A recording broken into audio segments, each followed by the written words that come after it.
para a sociedade é que o momento atual ele se esgotou ou está se esgotando a cada dia e que ele tem muitas deficiências no seu modelo de implementação e que algo novo precisa ser experimentado. Eu tenho a convicção que não existe um modelo perfeito, mas eu acho que nós temos que experimentar coisas novas. O principal problema hoje da política brasileira, eu acho que é você reduzir o custo de campanha e, ao mesmo tempo, garantir a representatividade da população no seu voto. Então, assim, o voto em lista, ou seja, o partido escolhe uma relação de parlamentares, ele tem essa vantagem de tirar essa coisa direta de cada parlamentar brigar. Até porque a população precisa entender o seguinte: quando eu sou candidato de um partido, eu não disputo o voto com outro partido. Eu disputo o voto no meu partido, para que eu fique na frente do meu concorrente, que é o candidato do meu partido. Isso é uma distorção do problema. É óbvio que, a princípio, a questão da lista pode vir a proteger alguns que não vão aparecer. Mas é outra questão também da educação política. Eu acho que esse problema ela vai diminuir na proporção que a população começar a olhar direito quem faz parte da lista. E vai ter um momento que, às vezes, um nome mal colocado pode contaminar toda a lista. E pessoas sérias vão dizer: não, eu para fazer parte de uma determinada lista, eu quero que essa lista tenha um perfil ético e de pensamento que coagule com o meu. Eu acho que eu concordo também que o experimento é necessário, né? O modelo atual já está completamente destruído, né? A gente não tem condição mais de fazer uma eleição nos moldes atuais. O eleitor já não quer mais ir às urnas para votar como ele vinha votando até então, até porque as figuras são as mesmas, e a lista fechada me preocupa num primeiro momento em função disso. É muito pouco provável que partidos mais tradicionais abram essas listas para candidatos novos, né?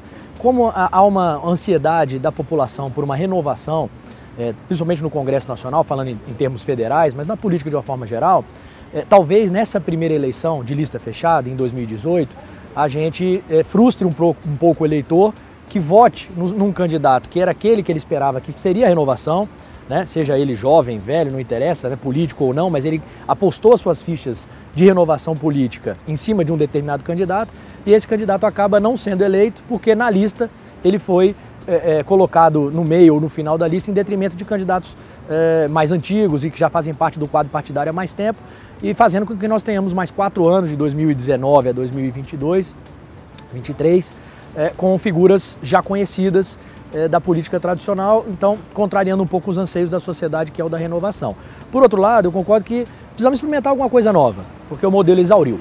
Então, talvez uma primeira eleição de lista fechada, a gente tenha algum problema, né, uma falta de renovação num primeiro momento, mas para a próxima, né, o eleitor já vai estar ciente que aquele voto dele foi desperdiçado e na eleição seguinte ele vai pensar 2 vezes antes de votar num determinado candidato em função da lista que ele esteja inserido. Ele vai entender como é que funciona esse modelo e os próprios candidatos também, que não tiveram espaço, foram muito bem votados e não tiveram espaço nos quadros partidários tradicionais, eles vão optar por outros partidos, onde ele seja o cabeça da lista ou esteja entre segundo e terceiro na lista e tenha mais chance de ser eleito. Então, é um novo modelo que tem que ser experimentado e esse experimento, o problema é que ele só se dá de fato, na urna. Nós não temos como fazer um preparatório para isso. Então, 2018 certamente vai ser um laboratório e eu acho que a gente tem que tentar o que for possível. Mas se ela for mal elaborada, com o tempo ela vai acabar enfraquecendo. Porque assim, o problema está muito no eleitor. O eleitor tem que estar mais atento a isso. É óbvio que a política é vendida, aí eu acho que os meios de comunicações têm um papel negativo no processo e ao mesmo tempo pode ser também uma solução, se tratar de uma forma. Trata a política de forma muito ruim, como se todos os políticos fossem ou corruptos ou fossem privilegiados. E acaba, nesse sentido, afastando a população de olhar a polícia com um olhar mais profundo, mais criterioso, de entender. E às vezes, hoje no modelo atual, ela acaba criando distorções como Tiririca. Não analisando se Tiririca é um bom deputado, mas foi eleito porque fez chacota da política, se colocando como... Nós tivemos recentemente políticos se elegeram negando a política. Então, assim, são contradições que nós temos na nossa sociedade e que precisam ser resolvidas. Eu acho que assim, o Congresso precisa ajudar no momento que funcione de forma mais transparente, de forma a realmente cuidar dos interesses da nação e olhar menos para a sua situação, e os meios de comunicação divulgando. Eu acho que o Congresso ele tem muitos bons políticos, eu posso até dizer que a maioria deles está preocupado com o país. Nós tivemos crescimento recente da economia brasileira e muitos projetos importantes é aprovado por esse Congresso que está aí. Agora, cada repercussão negativa, ela toma uma dimensão nacional. E às vezes um ato, um projeto positivo, ele tem uma dimensão pequena. Então assim, eu acho que essa questão do fortalecimento dos partidos também é uma coisa que nunca vai ser imediato. Ou seja, 2018 não vai resolver essa situação. Mas ele pode ser um passo importante aonde o partido se preocupe o seguinte, olha, eu tenho que ter candidatos que a população me sinta confortável em votar. E eu não posso contaminar a minha lista. Então isso talvez um processo a médio prazo tenha um resultado positivo. Eu acho que fortalece os partidos, né? O voto, na verdade, no fundo, o voto em lista é um voto no partido, né? Você vai deixar de votar na prática, né, numa pessoa, e você está votando num partido. E acho que vai fortalecer os partidos que têm uma ideologia mais bem definida, né? Ou seja, esse partido é de esquerda, esse é de direita, esse tem uma pauta mais conservadora, esse tem uma pauta mais liberal, esse é mais religioso, esse é mais pelas minorias, etc. Ou seja, você vai passar a ter um voto mais qualificado, buscando aqueles partidos e aquelas listas que realmente parecem mais com a intenção do eleitor. Eles se parecem mais com a intenção do eleitor. Então acho que de uma certa forma o voto em lista e também as cláusulas de barreira, que acho que é um assunto que nós vamos tratar em seguida, esses dois movimentos eles podem realmente trazer uma diminuição de partidos e fortalecimento daqueles que têm uma ideologia mais bem definida. Eu particularmente tenho muitas restrições em relação ao financiamento público num primeiro momento, em virtude dos valores, né? Fala-se aí em alguns bilhões de reais, esse dinheiro é do contribuinte, então o contribuinte vai estar financiando campanhas eleitorais.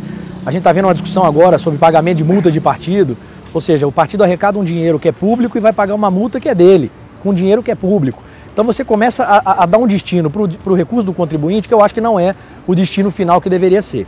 Então, se uma pessoa, um partido se propõe a fazer política, claro que tem que ter um fundo partidário para você ter as atividades básicas de um partido, mas na minha visão, cada partido e cada candidato em si tem que procurar os seus mecanismos de financiamento. Lícitos dentro da lei, né? Pessoa física, pessoa jurídica, se for viável novamente ou não. Enfim, ele tem que buscar nos recursos possíveis e legais o seu capital para que ele faça a sua campanha. E não tirar do bolso do contribuinte num país onde a gente passa por uma situação econômica bastante grave e certamente esse recurso poderia ser aplicado melhor em outros segmentos. Então, eu acho que a gente tinha que ter, se for caminhar para o financiamento público, a minha visão é que fosse o mínimo possível, ou seja, o menos perdulário possível, né, o valor mais módico possível para que fosse o necessário para que pudesse fazer o start de uma campanha eleitoral para ter uma base mínima, uma estrutura mínima partidária. Eu tenho um pouco de resistência ao financiamento público, mas por outros motivos, não por esse assim. Eu acho que a população, de certa forma, a democracia, ela custa de caro, ela custa dinheiro e o contribuinte tem que bancar isso. Qual é o problema para mim de financiamento público? É que os partidos, eles têm ou deveriam ter ideologias e posições bem claras na sociedade. E eu, como contribuinte, eu quero votar, eu quero contribuir com o partido que identifica com a minha ideologia, com o meu pensamento político. Então eu não quero contribuir com todo mundo. Nós estamos falando de um país que eu posso ter um partido que eu acho que tem posições fascistas, ou posições muito conservadoras, ou posições de esquerda, e qual eu não concordo. E eu não quero financiar esse problema. Qual é o problema que tem muito no financiamento privado, que eu acho que é uma questão que precisava resolver? É inadmissível que uma empresa privada ou com uma pessoa física contribua com dois partidos totalmente antagônicos. Um de esquerda e um de direita, ou um que defende o aborto, outro que é contra o aborto, ou um que defende a iniciativa privada e um que defende um Estado maior, mais privativista. Então essa para mim é a discordância. A contribuição é aquilo que eu quero doar para um partido que eu acho que me representa ou para um candidato que me representa. Então essa liberdade, eu acho que o cidadão, seja ele individual ou seja empresa, tem que ter, como acontece eu acho no mais países. Vai ser difícil, por exemplo, se encontrar nos Estados Unidos uma empresa doando para democratas e republicanos. Há uma escolha nisso. Quando você doa para as duas coisas, aí dá a distorção que é criada hoje. Então eu acho que o problema do financiamento público é que não permite a quem doa porque ele é quase vai ser através de imposto, a escolher o seu candidato. Quem é que eu quero? Eu não quero que meu dinheiro vá para um determinado partido ou para um determinado candidato que defende posições que são antagônicas ao meu pensamento, à minha corrente política ideológica. Eu acho que tem mais um ponto, que é justamente a questão dos pequenos partidos. Então, é sabido que pequenos partidos que são até chamados às vezes de partidos de aluguel, né? São pequenas legendas que vivem em função de duas coisas basicamente. Recursos partidários, né? Então ele administra um volume de dinheiro bastante razoável, né? Mesmo com uma representatividade muito pequena, e acho que isso a cláusula de barreira também pode evoluir para mudar isso. E segundo, tempo de televisão. Então ele soma aqueles segundos a um tempo de televisão que num período de campanha mais curta ele fica ainda mais valioso. Então eu acho que você repensar o financiamento público pode ajudar também a você diminuir essa quantidade de partidos exagerada que nós temos no Brasil e começar a fazer uma composição partidária um pouco mais hegemônica, eliminando partidos que nasceram apenas para fazer jogos políticos. Eu tenho uma preocupação na cláusula de barreiras. Primeiro assim, eu acho que é uma falácia dizer que a quantidade de partidos, de 28 partidos, por exemplo, na Câmara, no Senado, atrapalha a governabilidade. Eu acho que não, vou dizer por quê. Porque qualquer governo, seja o governo que antecedeu ao atual ou o atual, ele governa com a média de 8, 9 partidos. Se você pega o governo do PT, ele tinha PT, PCdoB e o resto é o quê? PP, PMDB, PR, esses partidos de mesmo assim de centro. Você pega o governo de Michel Temer agora do PMDB, você retira o PT e o PCdoB, coloca o Democrata e o PSDB e o PPS, mas traz esses mesmos partidos. Então esses partidos, que eles têm em média mais de 20 deputados e, portanto, estariam fora da cláusula de barreira, eles continuam existindo, vão continuar existindo. E partidos tipo PSOL, PCdoB, que são mais ideológicos, talvez ficassem fora. Essa é uma restrição que eu tenho. E tem muito partido que tem 1, 2 deputados que não influencia na governabilidade. Qual é o problema que eu acho? O problema é que tem partidos que funcionam hoje por causa da verba partidária, que tem tempo, que vendem seu tempo de televisão, ou seja, que viram comércio entre partidos. Esse é o que deve ser atacado. Eu acho que a existência de partidos pequenos, ela é bom, ela é salutar para a sociedade, porque ele traz pensamentos diferentes, ela revela a diversidade. Então você pegar hoje um PSOL e juntar com outro partido, ele perde a sua essência do seu pensamento ideológico. Então eu acho que não devemos preservar isso, porque faz bem para a sociedade, independente de ser de direita ou de esquerda. Mas eu acho que nós temos que tentar ver mecanismo que impeça essa negociação que existe entre tempo de televisão, de verba partidária, de representatividade. Eu acho que isso sim. Mas eu sou daqueles que discordam, que acham que quando falar, fica difícil governar com 28 partidos. Não. É difícil governar com 8, 9 partidos da forma que é composto o Congresso hoje, porque você governa no máximo 12 partidos.